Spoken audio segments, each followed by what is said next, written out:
in real life, given that there are no you can't set an initial voltage of a node, what do we do? So in this case,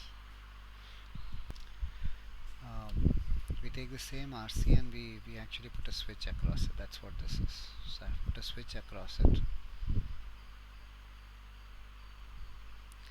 and initially I basically short out the capacitor. So this is on. So the capacitor is just shorted out, and this voltage should be the same as this voltage. So this will try to maintain it at ground, and well, all the current will go through the short. So basically you're shorting it out, and then at an appropriate time you release the short, and then you'll have the integrator functioning as you expect. So the rest of it remains the same, only now the voltage sources in this schematic are in the bottom. This is feeding the plus and minus power supply. The pulse is the same as it was. There's a 5 microsecond delay this time, so for those 5 microseconds your switch will be on. Well, okay, there is a delay and it releases it at a certain time, that's all. So we'll see where it releases it and so on. And the switch, as before we had used, it has a very small on resistance, that's R on. It has a fairly large off resistance. When it's off, that's the resistance you see, 100 mega ohms, and its threshold voltage is 0.1 volt. Okay, so let's see. So if we run the simulation and we look at the voltage here, it's what we expect. It's the plus minus 1 volt, and you can see that here is that 5 microsecond delay. It's only after that it switches from the first state minus 1 to plus 1 volt. I don't think it has too much of a bearing to what we are doing. We can always change this differently. Now if you look at what we are doing for the switch,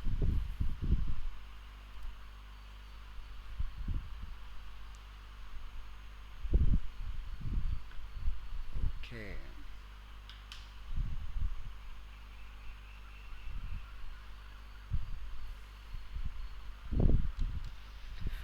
I ended up plotting the current accidentally. So what I really want is this voltage,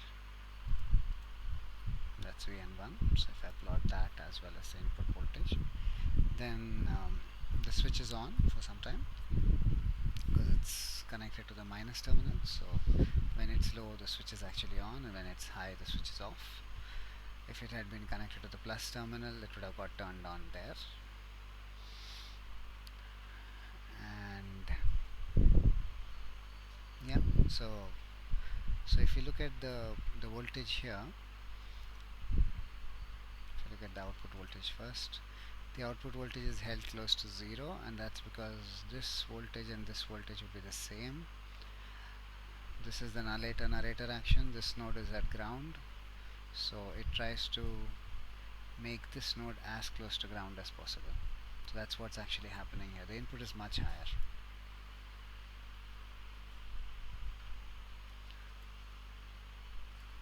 And so here we can see that we have almost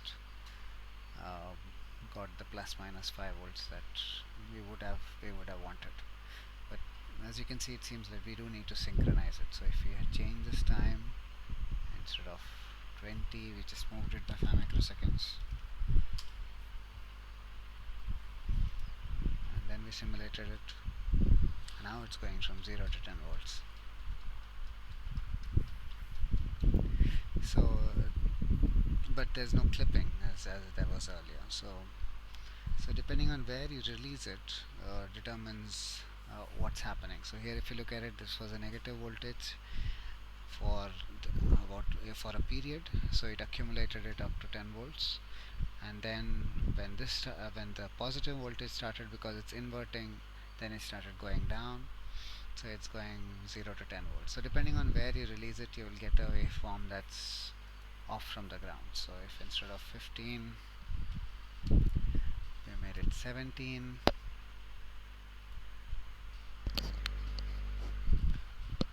then that's what we'd get. So if you want it to be symmetric, then you need to time it right. Okay, so your assignment is to find out what you can do to make a square wave at, let's say, 4 kilohertz and at 20 kilohertz into a triangular wave, appropriate triangular wave, let's say from 0 to 5 volts. The input square wave can be very similar to what we have now, plus minus 1 volt. So how would you vary? You have two parameters, the resistor and the capacitor. How would you vary these, and how would you time this right so you get what you want?